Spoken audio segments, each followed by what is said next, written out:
Hello everyone, welcome to top trending GK. आज के इस वीडियो में 22 फरवरी को एनटीपीसी एग्ज़ाम में फर्स्ट शिफ्ट में पूछे गए मैथ्स के क्वेश्चन एनालिसिस करेंगे। सभी क्वेश्चन 100% रियल और ऑथेंटिक है। सबसे पहला क्वेश्चन आपसे पूछा गया था, जिन भी कैंडिडेट का अभी एनटीपीसी का एग्जाम नहीं हुआ है या फिर ग्रुप डी का फॉर्म डाला हुआ है या अन्य किसी भी सेंट्रल गवर्नमेंट एग्जाम की तैयारी कर रहे हैं, एसएससी हो गया, फिर रेलवे है, बैंकिंग है, तो इन सभी के लिए मॉक टेस्ट लगाना बहुत ज़्यादा जरूरी हो जाता है अभी टाइम मैनेजमेंट के लिए, अपनी तैयारी को परखने के लिए। तो टेक्स्ट बुक आपके लिए लेकर आए हैं एक बेहतरीन ऑफर। इसमें आपको 100+ एग्जाम्स की, कितने भी एग्जाम की आपकी तैयारी कर रहे हो, एक ही पास के अंतर्गत आप अनलिमिटेड मॉक टेस्ट लगा सकते हो। और इसमें भी यदि आप TT GK coupon code apply करोगे तो आपको एक्स्ट्रा 30 रुपये का और डिस्काउंट मिल जाएगा। लिंक डिस्क्रिप्शन बॉक्स में है। इस अपॉर्चुनिटी का लाभ उठाने के लिए अभी ज्वाइन कर सकते हो। यहाँ पर ग्रुप डी के 170 मॉक टेस्ट आपको मिलने वाले हैं, एनटीपीसी के 162 मॉक टेस्ट मिलने वाले हैं। अन्य जितने भी एग्जाम्स होते हैं एसएससी वगैरह के, सारे मॉक टेस्ट एक ही पास के अंतर्गत 1 वर्ष की वैलिडिटी के साथ आपको मिल जाएंगे। आपको कुछ संख्याएं दी गई थी और आपको बताना था कि उसका बहुलक और माध्यिका क्या होगी। तो सबसे पहले अपन माध्यिका देख लेते हैं, यानी मीडियन देख लेते हैं। मीडियन के लिए कंडीशन होती है, आपको जितनी भी संख्याएं दी गई है उनको आपको बढ़ते हुए क्रम में जमाना होता है, यानी बढ़ते हुए क्रम में रखना होता है। तो देखते हैं कि इसमें सबसे छोटी संख्या क्या है। तो सबसे छोटी संख्या हो जाएगी 2। अब देखते हैं कि 2 कितनी बार आ रहा है। तो 1 2 तो ये हो जाएगा, उसके बाद में 2 आपको यहाँ पे दे रखा है, तो ये हो जाएगा 2। अब देखते हैं कि 2 से बड़ी कौन सी संख्या है। तो 2 से बड़ी संख्या दे रखी है आपको 3, और 3 कितनी बार है, 3 है 3 बार। 3 के बाद में बड़ी संख्या देखते हैं 5 है, उसके बाद में है 7, उसके बाद में है 8, फिर हो जाएगा 9। अपन ने संख्याओं को बढ़ते हुए क्रम में रख लिया। माध्यिका के लिए कंडीशन है, जो बीच की संख्या होगी वही उसकी माध्यिका होगी। तो अपन काउंट करते हैं कि संख्याएं कितनी हैं। तो संख्याएं देखते हैं 1 2 3 4 5 6 7 8 और 9। अपन ने देखा कि यहाँ पे 9 संख्याएं हैं, बीच की संख्या होगी वही उसकी माध्यिका हो जाएगी। तो देखते हैं 4 संख्या इधर से हो जाएगी और 4 संख्या इधर से हो जाएगी, तो बीच की संख्या आ जाएगी आपके पास 3, यानी इसकी माध्यिका हो जाएगी 3। अब निकालते हैं अपन मोड, यानी अब निकालते हैं बहुलक। बहुलक के लिए कंडीशन है, आपको जितनी भी संख्याएं दी गई है उनमें जो संख्या सबसे ज़्यादा बार रिपीट हुई है वही उसका बहुलक हो जाएगा। तो अपन ने यहाँ पे देखा कि सबसे ज़्यादा बार रिपीट है आपके पास 3, तो इसका बहुलक हो जाएगा 3, यानी इसका सही आंसर हो जाएगा 3। तो इसकी माध्यिका हो जाएगी 3 और बहुलक भी हो जाएगा 3। करते हैं नेक्स्ट क्वेश्चन की तरफ। नेक्स्ट क्वेश्चन आपसे पूछा गया था, ए किसी टंकी को 6 घंटे में खाली करता है, जबकि बी उसी टंकी को 18 घंटे में खाली कर सकता है। अगर दोनों को एक साथ कार्य करते हैं तो टंकी कितने समय में खाली हो जाएगी। क्वेश्चन में दिया है ए टंकी को खाली करता है 6 घंटे में, जबकि बी टंकी को खाली करता है 18 घंटे में। अब इन दोनों को अपन एलसीएम लेते हैं, तो आपके पास आ जाएगा 18, यानी एक की आपके पास एफिशिएंसी आ जाएगी 3 और 18 की आ जाएगी आपके पास 1। अब दोनों को एक साथ कार्य करवाते हैं तो आपके पास इन दोनों की एफिशिएंसी आ जाएगी 4। तो आप क्या करोगे, 18 में 4 का भाग दोगे तो आपके पास आएगा 9/2।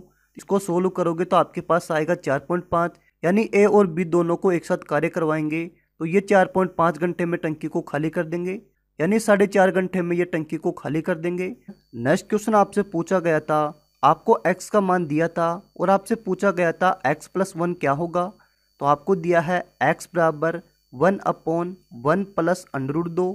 अब इसका अपन प्रमेयकरण करेंगे, और प्रमेयकरण में होता क्या है, जो भी आपको नीचे संख्या दी गई है उसका चिन्ह चेंज करके उसको ऊपर नीचे गुना करते हैं। तो इसको लिखेंगे 1 माइनस √2 अपॉन 1 माइनस √2। जब इसको सोल्व करेंगे तो आपके पास आएगा 1 माइनस √2, नीचे आपके पास हो जाएगा a प्लस बी और a माइनस बी। इसका मतलब होता है a² माइनस का b²।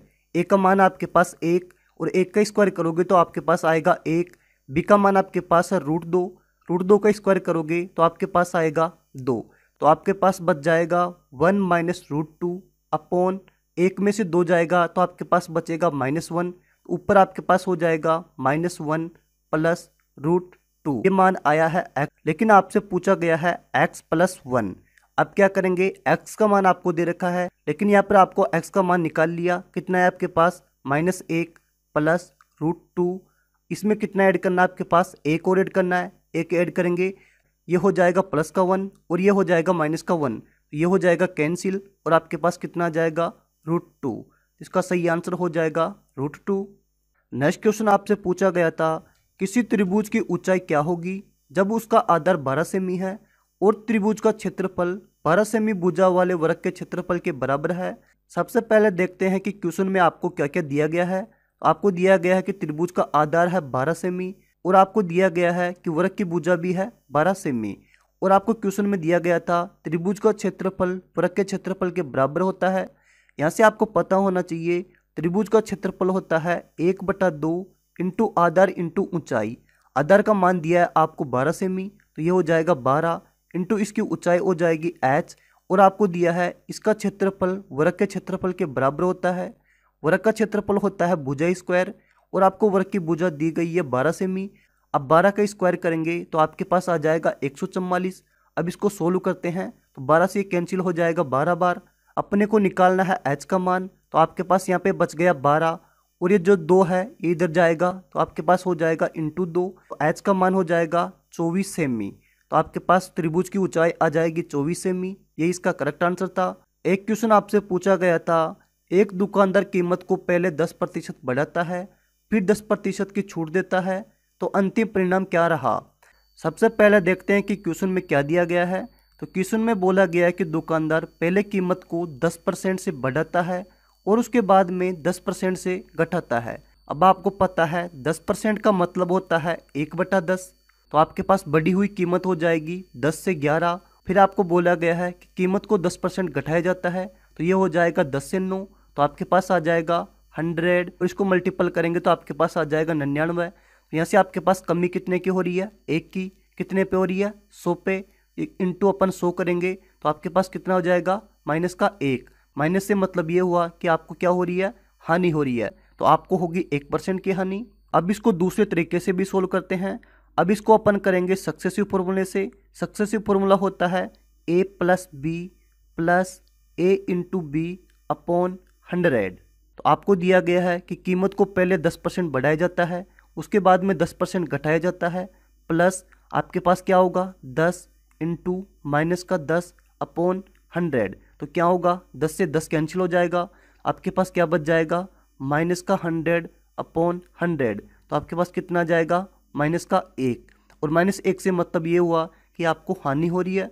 तो आई होप कि आपको ये दोनों तरीके समझ में आए होंगे। नेक्स्ट क्वेश्चन है 5 किलोमीटर प्रति घंटा की स्पीड से एक व्यक्ति 15 मिनट में एक प्लेटफॉर्म को पार करता है, तो आपको बताना है कि प्लेटफॉर्म की लंबाई कितनी है। सबसे पहले आपको पता होना चाहिए दूरी बराबर होता है चाल इंटू समय। तो आपको दिया गया है चाल आपके पास 5 किलोमीटर, आपको टाइम दिया है 15 मिनट। इसको होवर में चेंज करेंगे तो ये हो जाएगा 15/60। अब आपको ये मान आ रहा है आपके पास किलोमीटर प्रति घंटा में। जब इसको मीटर में चेंज करेंगे तो आपके पास आ जाएगा 5 × 15/60 इंटू 1 किलोमीटर में होते हैं 1000 मीटर, तो इसको गुना कर देंगे 1000 मीटर से। अब इसको सोल्व करते हैं।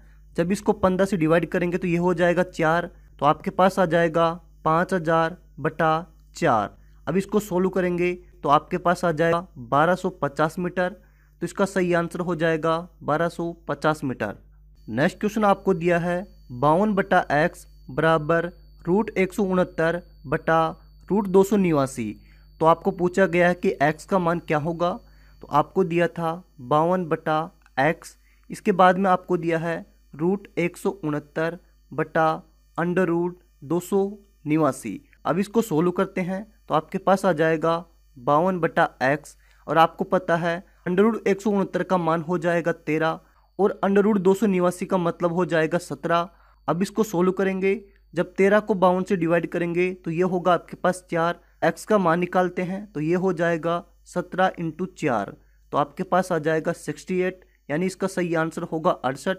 नेक्स्ट क्वेश्चन है किसी काम को 15 आदमी 15 दिनों और 8 घंटे में कर सकते हैं, तो कितने आदमी उसी काम को 6 घंटे और 10 दिन में कर सकते हैं। तो यहाँ पे आपको फॉर्मूला लगाना है MDH का। तो आपको दिया है M1 × D1 × H1, तो ये टोटल काम हो जाएगा और ये काम बराबर है M2 × D2 × H2।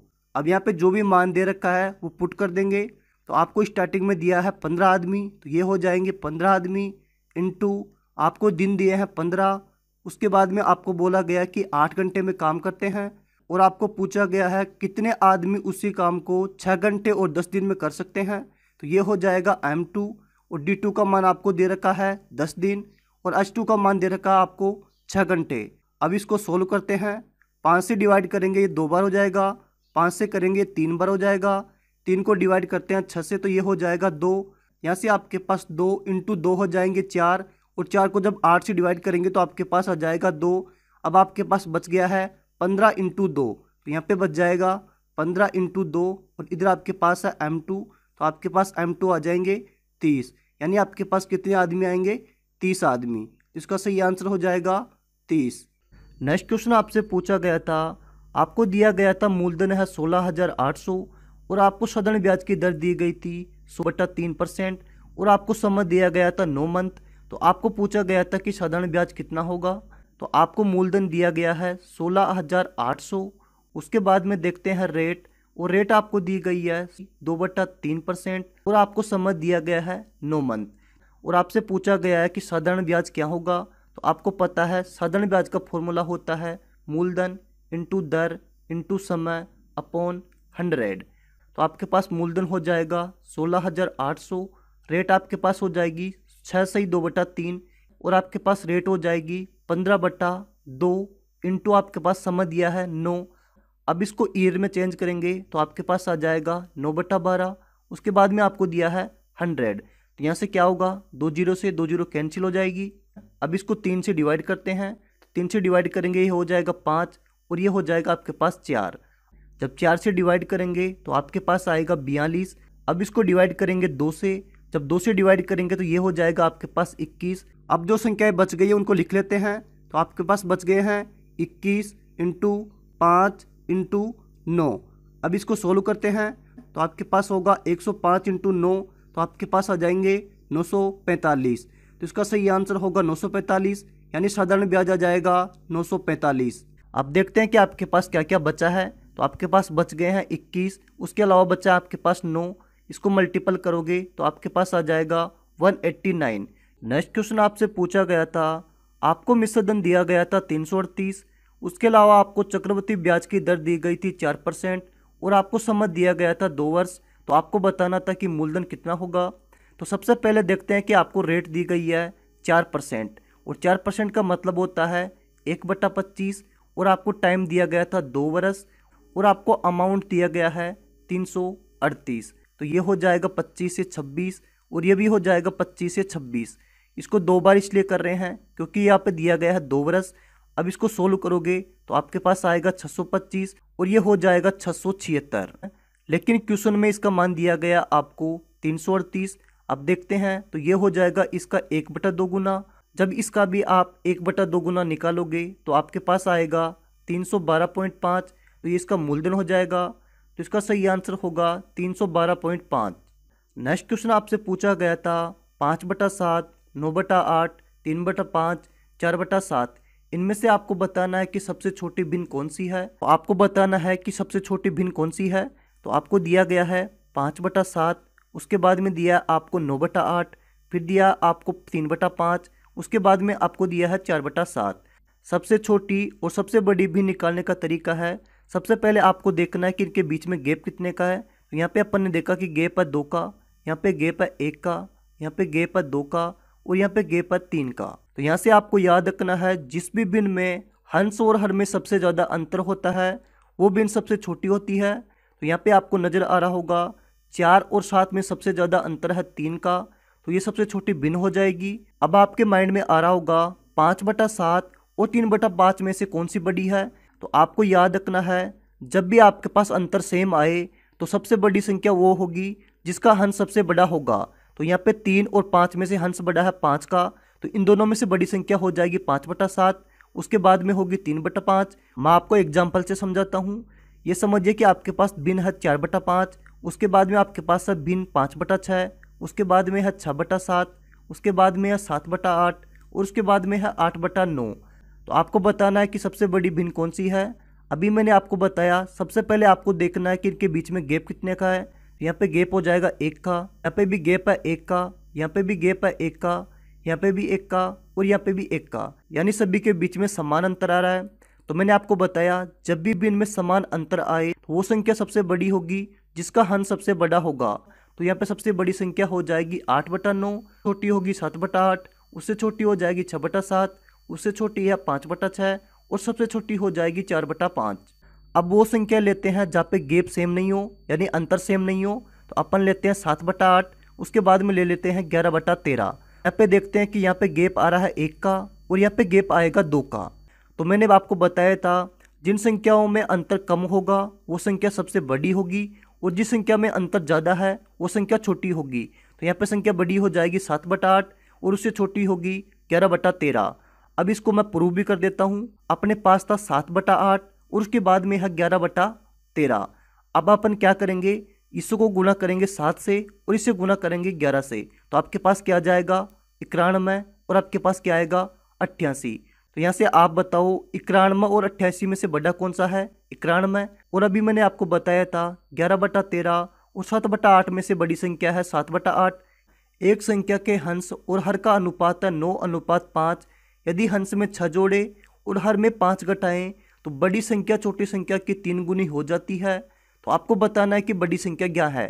तो आपको दिया है हंस और हर का अनुपात है 9:5, तो इसको लिख लेते हैं 9x/5x। उसके बाद में आपको दिया है कि हंस में 6 जोड़ें और हर में से 5 घटाएं, तो आपको दिया है बड़ी संख्या छोटी संख्या की 3 गुनी हो जाती हैं, यानी इसका अनुपात आ जाएगा 3:1। इनको अपन क्रॉस मल्टीपल कर लेते हैं तो ये आएगा 9x, उसके बाद में आएगा 6, उसके बाद में आपके पास आएगा 15x और उसके बाद में आएगा 15। अब इसको सोल्व करते हैं। 9 को अपन इधर ले जाते हैं और 15 को अपन इधर ले आते हैं। अगर 15x में से 9x जाएगा तो आपके पास आ जाएगा 6x और यहाँ पे हो गया आपके पास 15, इधर आएगा प्लस का हो जाएगा और 15 में 6 ऐड करोगे तो आपके पास आ जाएगा 21। अब इसको सोल्व करते हैं। अब इसको 3 से डिवाइड करते हैं तो ये होगा 2 बार और 3 से डिवाइड करेगा तो ये आपके पास आएगा 7। जब इसको सोल्व करोगे तो आपके पास x का मान आएगा 7/2 और इसको सोल्व करने के बाद आपके पास आएगा 3.5, तो x का मान हो जाएगा 3.5। नेक्स्ट क्वेश्चन आपसे पूछा गया था एक कमरे के फर्श का परिमाप 18 है और उसकी ऊंचाई 3 मीटर है, तो आपको बताना है कि चारों दीवारों का क्षेत्रफल क्या होगा।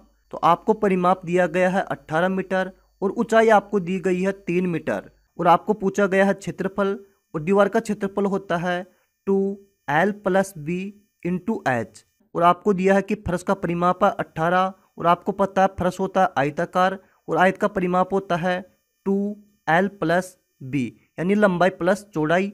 तो यहाँ पे 2l + b का मान दिया आपको 18, यानी 2l + b का मान हो जाएगा 18 × h। h का मान आपको दिया है 3, इसको मल्टीपल करोगे तो आपके पास आ जाएगा 54।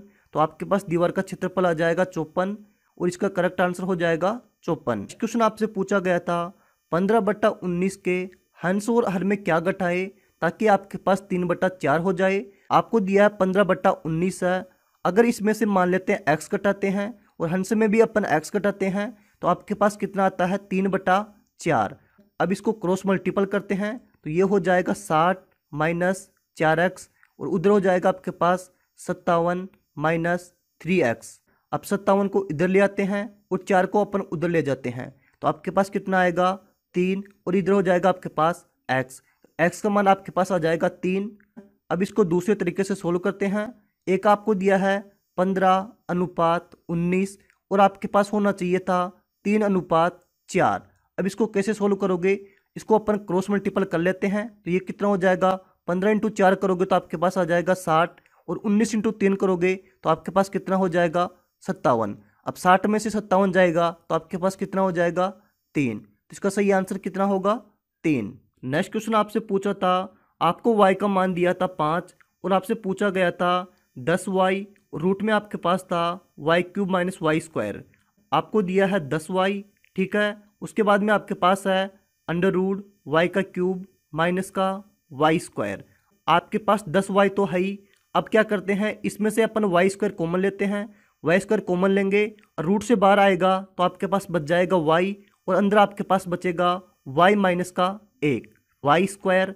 उसके बाद में आपके पास है अंडर रूट वाई माइनस का 1। अब अपन y का मान रखते हैं, तो यहाँ पे y का मान रखेंगे 10 इंटू वाई का मान है 5 और 5 के स्क्वायर हो जाएगा 25। यहाँ पर आपके पास है 5 माइनस का 1। इसके बाद में आपके पास हो जाएगा 250 और यह है 5 में से 1 जाएगा तो ये हो जाएगा अंडर रूट 4 और अंडर रूट 4 का मतलब होता है 2। तो इसका सही आंसर आपके पास आएगा 500। तो इसका सही आंसर हो जाएगा 500। 6 वस्तुओं का क्रय मूल्य 7 वस्तुओं के विक्रय मूल्य के बराबर है, तो आपको लाभ हानि प्रतिशत बताना है। तो आपको दिया गया है 6 वस्तुओं का सीपी 7 वस्तुओं के एसपी के बराबर है। अपन निकालते हैं, सीपी आपके पास आ जाएगा 7 और एसपी आपके पास आ जाएगा 6। तो यहाँ से आपको पता चल रहा होगा कि आपने किसी वस्तु को 7 में तो खरीदी और आपने बेच दी 6 में, तो आपको लॉस कितने का हो रहा है, 1 का। कितने पे हो रहा है, 7 पे। जब भी आप हानि प्रतिशत निकालते हो तो नीचे आपके पास क्या आता है, क्रय मूल्य। क्रय मूल्य आपको दिया है 7, इसको सोल्व करेंगे तो आपके पास आ जाएगा 14 सही 2/7%। और ये क्या हो रहा है आपके पास, हानि। x के सापेक्ष बिंदु 7 8 का परिवर्तित रूप क्या होगा। अपन एक डायग्राम बनाते हैं।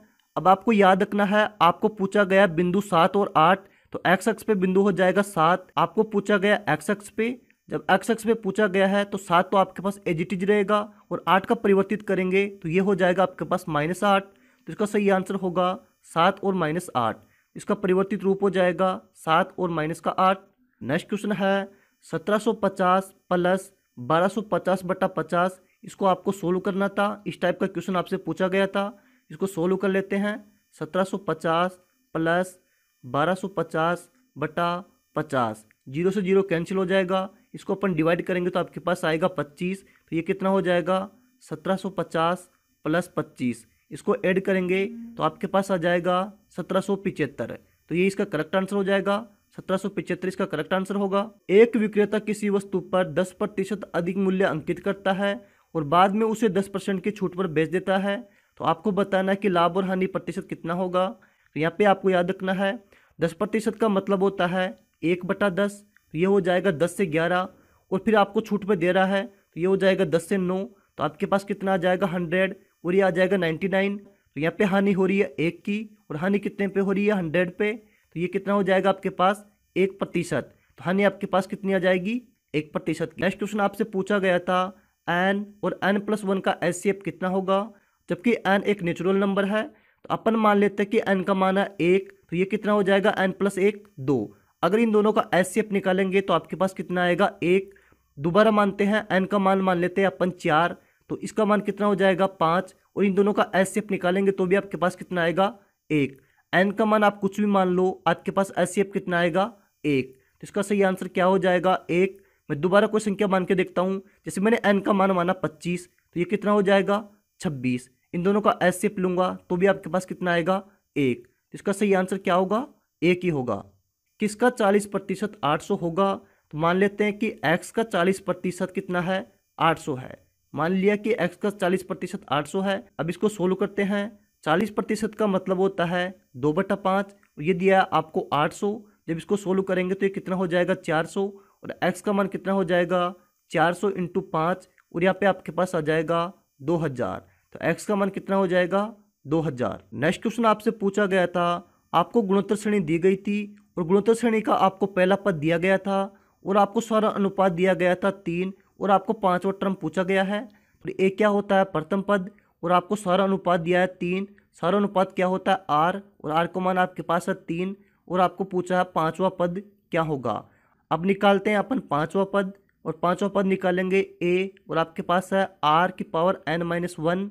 a का मान दिया आपको 2, r का मान आपके पास है 3 और n का मान आपके पास कितना है 5। तो ये कितना हो जाएगा 5 - 1, ये हो जाएगा 2 इंटू 3 की पावर कितना हो जाएगा 4। अब इसको सोल्व करते हैं। 2 इंटू 3 की पावर 4 का मतलब हुआ 81। तो आपके पास कितना हो जाएगा 162। तो इसका सही आंसर क्या होगा 162। 1 + cos theta upon sine theta minus sine square theta upon 1 + cos theta minus sine theta upon 1 - cos theta की मान बताना है। आपको दिया है 1 + 1 + cos थीटा बटा साइन थीटा। उसके बाद में आपके पास है साइन स्क्वायर थीटा। इसको अपन लिख सकते हैं 1 - cos स्क्वायर थीटा बटा आपके पास है 1 प्लस कोस थीटा, उसके बाद में है sine theta upon 1 minus cos theta. तो यहाँ से आपको नज़र आ रहा होगा ये हो जाएगा आपके पास ए स्क्वायर और ये हो जाएगा बी स्क्वायर। एक को मान लेते हैं, एक का स्क्वायर कर देंगे तो भी आपके पास एक आएगा, तो ये हो जाएगा ए स्क्वायर और ये हो जाएगा बी स्क्वायर।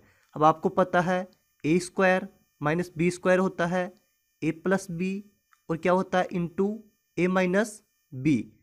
अब इसको सोल्व करेंगे तो आपके पास ये तो एज इट इज आएगा, इसको लिख लेंगे 1 प्लस 1 प्लस कोस थीटा और आपके पास ये है साइन थीटा। उसके बाद में इसको लिखेंगे तो ये क्या लिखा आएगा 1 प्लस कोस थीटा, इसको लिखेंगे 1 माइनस कोस थीटा बटा आपके पास आएगा 1 प्लस कोस थीटा। उसके बाद में ये आपके पास एज इट इज आ जाएगा। अब इसको सोल्व करते हैं, ये कट जाएगा 1 प्लस कोस थीटा और ये कट जाएगा 1 प्लस कोस थीटा।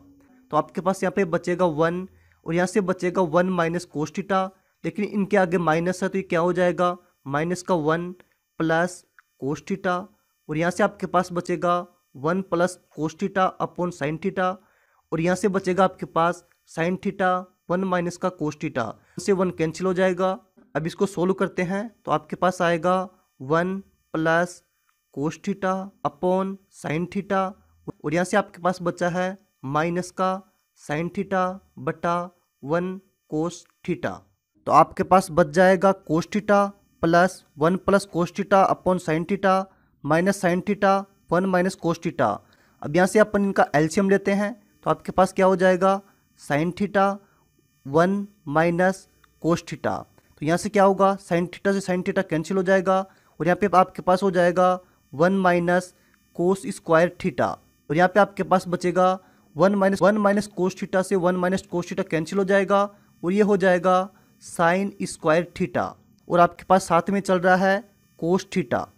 ठीक है, उसके बाद में आपके पास है कोस थीटा प्लस, ऐसे आपको नजर आ रहा होगा 1 माइनस कोस स्क्वायर थीटा है, इसका मान हो जाएगा साइन स्क्वायर थीटा और यहाँ से भी बचा हुआ है 1 माइनस साइन स्क्वायर थीटा और नीचे आपके पास जो भी वैल्यू आ जाएगी, लेकिन आपको ऊपर नजर आ रहा है ये हो जाएगा माइनस का साइन स्क्वायर थीटा और ये है प्लस का साइन स्क्वायर थीटा, ये कैंसिल हो जाएगा तो ये 0 बटा आपके पास कुछ भी मान आएगा ये पूरा क्या हो जाएगा 0 और आपके पास बच जाएगा कोस थीटा। तो इसका सही आंसर क्या होगा कोस थीटा। नेक्स्ट क्वेश्चन आपसे पूछा गया था 3.12 और 7 के ऊपर बार है, ये आपको गलत दे रखा है, आपको दे रखा था 3.12 और 7 के ऊपर बार है और आपको इसको फ्रैक्शन में चेंज करना है। तो आप कैसे करोगे, 3 तो आपके पास एज इट इज आ जाएगा। आप देखते हैं कि पॉइंट के बाद में कितनी संख्या पर बार है, अपने देखा यहाँ पे एक संख्या पर बार है तो इसको सोल्व करते हैं 127 माइनस जिन संख्याओं के ऊपर बार नहीं उसको घटा देते हैं तो ये हो जाएगा 12 बटा यहाँ पे देखा अपन ने एक संख्या पर बार है तो ये आ जाएगा 9। पॉइंट के बाद में जिन संख्याओं के ऊपर बार नहीं है उतने 0 लगा देते हैं। अब इसको सोल्व करते हैं, 127 में से 12 जाएगा तो आपके पास बचेगा 115 बटा ये हो जाएगा 900। अब इसको सोल्व करते हैं, 5 से डिवाइड करेंगे तो ये हो जाएगा 23, 5 से डिवाइड करेंगे तो ये हो जाएगा आपके पास 180। तो यहाँ से आ जाएगा 3 प्लस 23 बटा 180। इसको सोल्व करेंगे तो आपके पास आएगा 540 प्लस 23 बटा 180। अब इनको ऐड कर देते हैं तो आपके पास आएगा 563 बटा 180। तो इसका सही आंसर हो जाएगा 563 बटा 180। आई होप कि आपको ये वीडियो पसंद आया होगा। अगर आपको ये वीडियो पसंद आया तो वीडियो को लाइक कीजिए, साथ ही आप कमेंट करके बताएं कि आपको ये वीडियो कैसा लगा और आपको इस वीडियो की पीडीएफ चाहिए तो आप टेलीग्राम से ऐड होकर वीडियो की पीडीएफ डाउनलोड कर सकते हो। आप कमेंट करके जरूर बताना कि आपको आज का सेक्शन कैसा लगा। Thank you watching this video. Have a nice day.